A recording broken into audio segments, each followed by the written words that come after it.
Itu berita dari Istana Negara loh, Pak. Nah, itu memang ditutup, apalagi Kompas, ya kan? Ya kan, media mainstream seluruh Indonesia dikuasai Cina, ya kan? Seperti itu. 3.147 perda syariah seluruh Indonesia dihapus. Ya kan? Ini dampak karena Cina punya power. Agama harus dipinggirkan.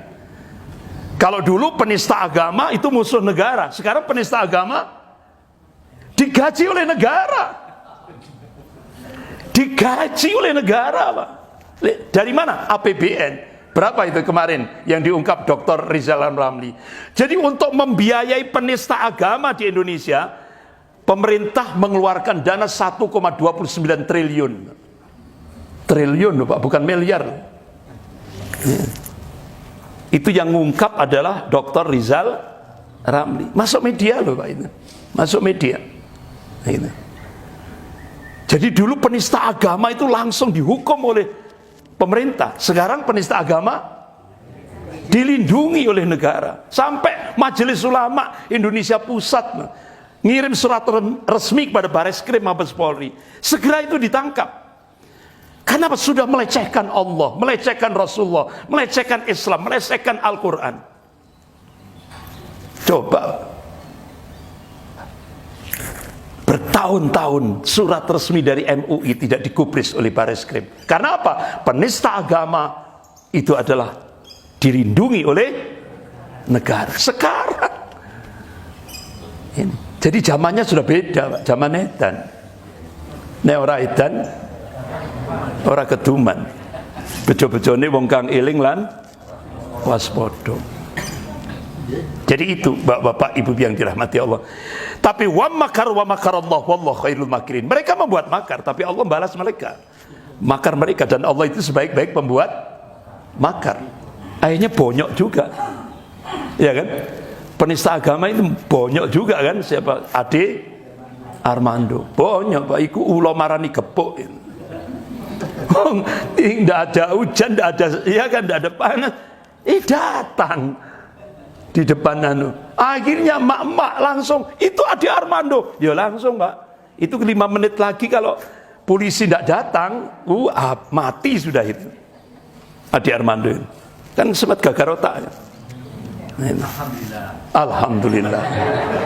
Ya, sampai akhirnya orang-orang Madura yang ada di Jabodetabek sudah giliran ya gitu. Habis ini setelah Ade Armando siapa?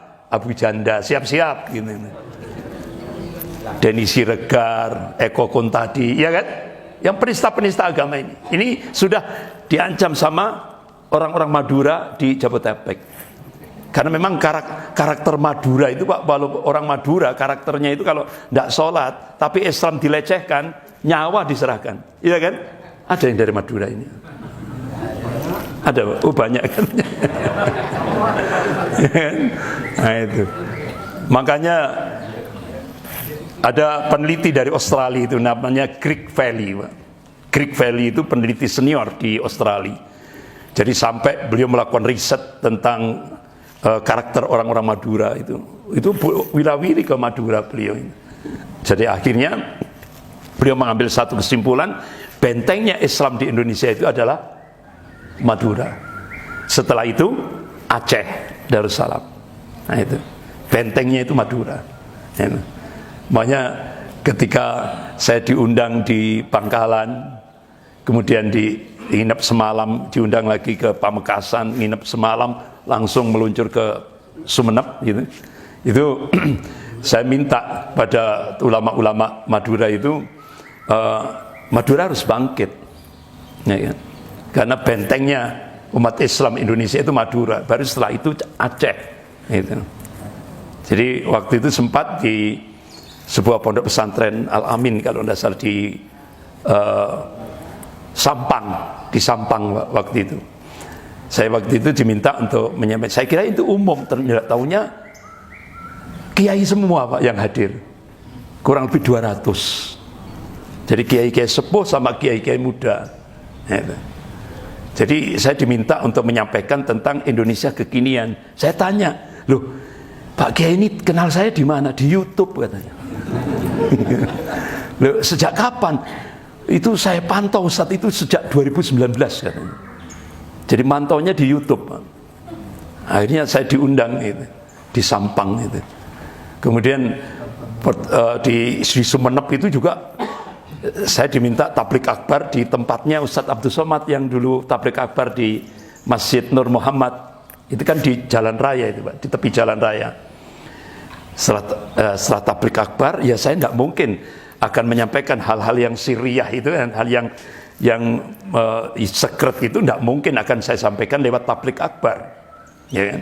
Akhirnya diminta oleh para kiai sepuh dan kiai muda itu lanjut pertemuan mulai jam 9 malam sampai jam 12 malam Pak, itu jam 9 malam sampai jam 12 malam. Alhamdulillah apa yang saya sampaikan diterima, dan insya Allah ini mau diundang lagi mau diundang lagi ya. Bahkan sampai Kiai Tijani yang perenduan ya, Kiai Tijani itu perenduan ya Pak ya, Al-Amin perenduan, itu juga sempat tabayun lewat ajudan beliau saya tentang saya kan sempat memberikan statement hati-hati ulama-ulama Madura, karena ini ada kiriman satu mobil box ya kan, isinya apa Pak?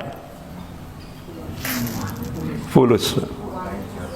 Nah itu kalau warna merah kan berarti triliun, bukan miliar, triliun ya. Nah kira-kira saya tanya, kira-kira sudah masuk Madura? Sudah Ustaz. Nah, itu. Jadi untuk melemahkan umat Islam itu lewat satu box loh Pak, satu mobil box. Dan akhirnya sekarang tinggal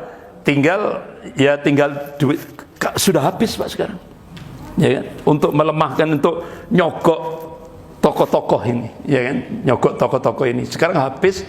Akhirnya sekarang berubah lagi, di Mojokerto itu ada pertemuan tokoh-tokoh sak Jawa Timur Pak, tokoh-tokoh sak Jawa Timur. Itu karena fulusnya sudah habis, yang ada cuma duit hutang, ya kan? Yang ada cuma duit hutang, ya. Itu akhirnya Pak, nyogoknya pakai tanah Pak. Berapa? 4,7 juta hektar. Itu diobral itu Pak, diobral. Ya siapa yang mau, ya kan? Ya otomatis nggak ada masakan siang gratis. Siapa yang mau mesti ada konsekuensi, ya kan? Ada syarat, ya. Sampai seperti itu. Jadi benar-benar gila Pak, untuk apa nganu kekuasaan ini benar-benar gila. Zaman edan. Jadi bapak-bapak, ibu-ibu yang dimuliakan Allah Subhanahu wa taala, itulah kondisinya. Nah sekarang tadi sudah saya sampaikan, Pak Amin Rais sudah menyampaikan, yang penting sudah saya sampaikan ya.